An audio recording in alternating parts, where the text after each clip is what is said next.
Good afternoon. I'm Bob Jacobson, and I have the honor of serving as the Commissioner for the Department of Public Safety. We are here today to let everyone see some of the agencies that are here and ready for this weekend as people prepare to exercise their First Amendment rights to peacefully protest.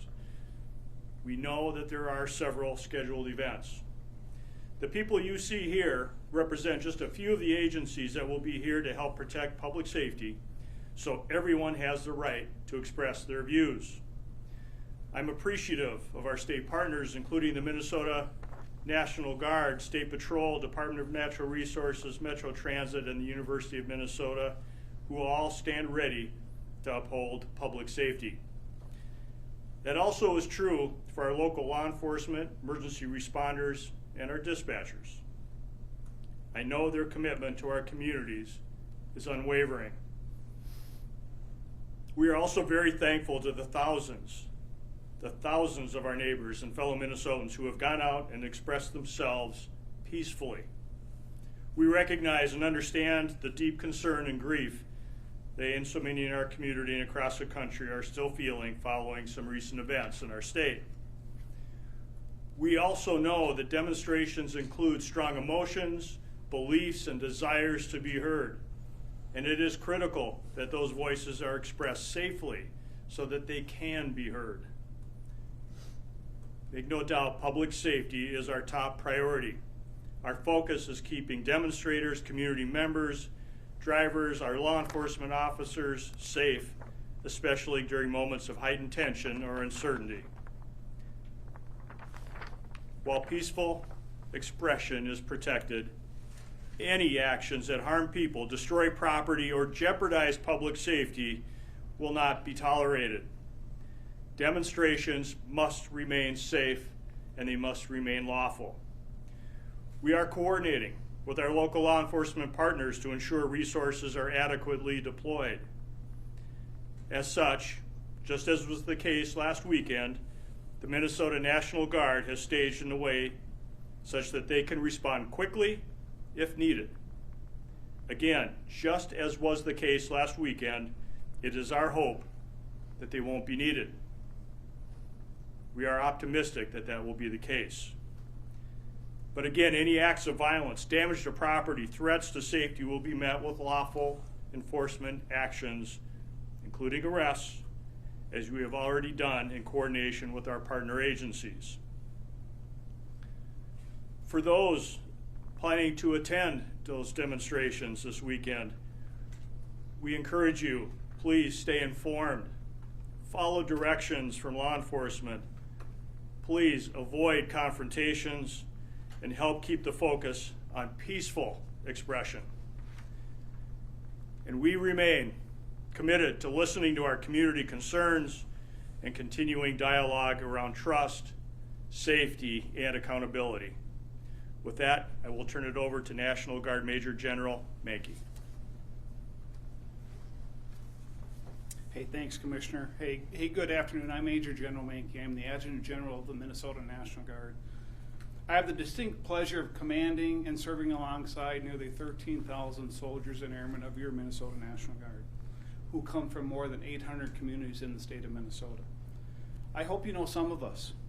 They are your neighbors, your coworkers, your teachers, your construction workers, your first responders. Many of us are students, but most importantly, we are Minnesotans. We live here, we work here, and we serve here. Today, under the direction of the Governor, we are mobilizing elements of our National Guard to support local law enforcement and emergency management agencies to protect life and property, ensure the safety of Minnesota. We are a planning organization that prioritizes partnerships. Many of the partners you see up here today, we are partnered with, and we remain partnered with them and work with them through the planning process to ensure that we are always ready and always there. With that, folks, we will take some questions. As a reminder, as I had said earlier, please, as you introduce your first question, introduce yourself and the media organization you're with. And with that, we'll open it up. Rich Reed from Channel 5. I was wondering if I could ask, is there a specific plan to keep Cedar Riverside safe at this point? Thank you for the question about keeping Cedar Riverside safe. We have been continuing to work with our local law enforcement agencies, including the Minneapolis Police Department, Hennepin County Sheriff's Office, and their partner agencies. We also have, as you can see around us, state law enforcement agencies that are working with our local partners and are available. We have done a significant amount of planning with those law enforcement agencies so that we are prepared in the event that anything happens that would be needed additional resources. But that planning is being done. We are confident that the city of Minneapolis and our teams have plans in place to help, again, keep the public safe, which is why we are all here today. Will we see more uniforms on the ground in that neighborhood? I will say that the city of Minneapolis will have certainly a large complement of police officers. Visibility is one piece of being available and ready to protect the peace in that area. What I would recommend and suggest that if people are concerned for safety, to make sure and locate a police officer that may be available and needed, but we should have plenty of people that are out there. Some will be visible, some will not, but we are prepared to address any safety issues that may come up. Commissioner Connor White with WCCO. Do you have any anticipation on the kinds of numbers that will be involved on the side of people coming in to Cedar Riverside in that area tomorrow? Question was on the numbers of people that may be present in the Cedar Riverside area. We don't have estimates right now that I would be able to give you on the number of people that are coming in. What I would point out is that we have had demonstrations over the last week and a half that have occurred, some without necessarily any warning that they were going to occur. So what we have in place is our contingencies for no matter what the size of that crowd that may be available or may be present in the Cedar Riverside area. We are confident that we have the staffing, the personnel available to do that. And just as a note, we are here also as a state resource. If things may happen in another community, it may not be Minneapolis, it could be someplace else. We are prepared and ready to respond to support our local law enforcement agencies should they see a need. This does seem to be the first time that there are two different planned protests where they would be at odds with one another, and there's the possibility of clashes between civilians as opposed to what we have seen between civilians and various forms of law enforcement. Any nerves on your end about this mixture? I'll bring it back to, again, our primary concern is the safety of everyone that will be present that day. What I would, again, call on those who may decide to attend any demonstrations or gatherings in the city of Minneapolis or anywhere, please remain calm, be peaceful, exercise your right to voice your opinions, but avoid confrontations, violence, or any property damage. We know that there may be several people that are there, but I'm counting on Minnesotans. I'm counting on those who are going to be in attendance at those locations to keep the peace, to show others that Minnesota is a safe place where people can demonstrate, can share their opinions and their voices without having any violence. You got any message for the folks who live in that neighborhood, people who might not be involved with these two events? What I will say is that as a father and a grandfather, I have 5 children, all married. I have 11 grandchildren. One of my sons lives in the city of Minneapolis along with his wife. Whether it be in the city of Minneapolis, whether it be anywhere else across the state of Minnesota, our pledge is to make sure that we are doing everything we possibly can to work with your local law enforcement agencies, public safety agencies, to keep everyone safe. That is our mandate, that is our mission at the Department of Public Safety and along with our other agencies that are here today. For those that are in the Cedar Riverside area, again, I would just ask for peaceful demonstrations. If you see something that you think is dangerous, certainly report that, but we will have, again, a good footprint of staff that will be available in that area, and we're just calling for peace because it is important to all of us up here as we are working together to support Minnesotans and their ability to exercise their First Amendment rights.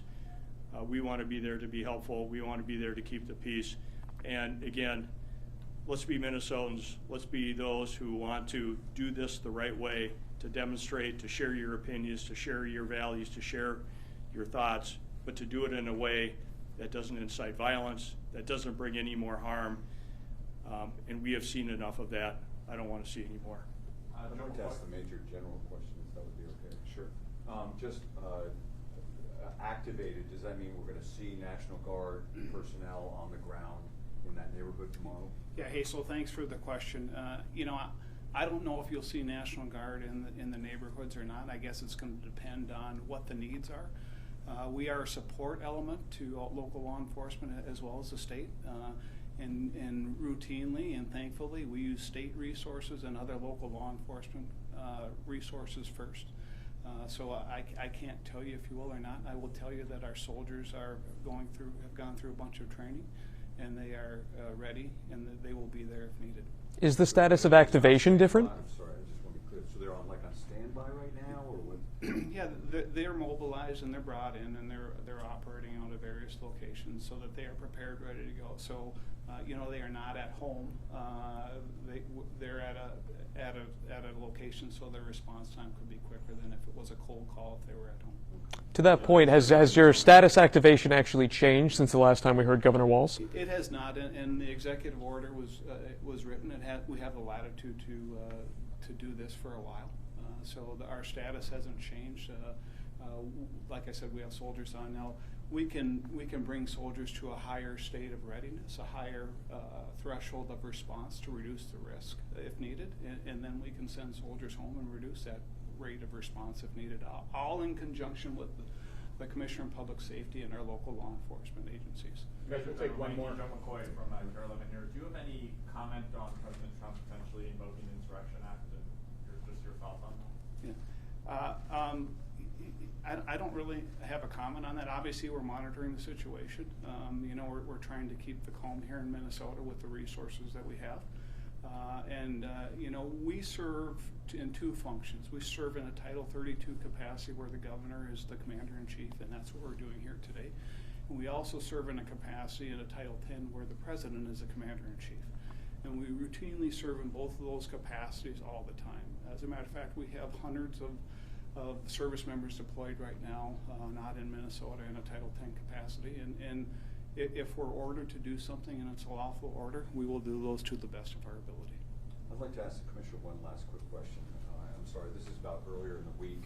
On Wednesday, we saw the BCA at the scene of that shooting situation. I'm wondering if you're aware if BCA is going to be able to take part in that investigation, unlike the earlier one from the week before.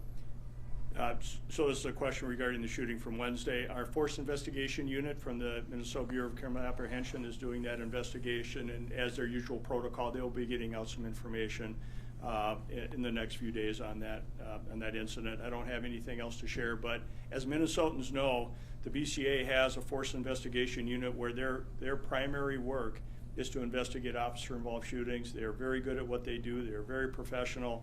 They have a process and a protocol that they will follow, and they're following that process and protocol in this incident. Is there any video of that shooting that the public hasn't seen?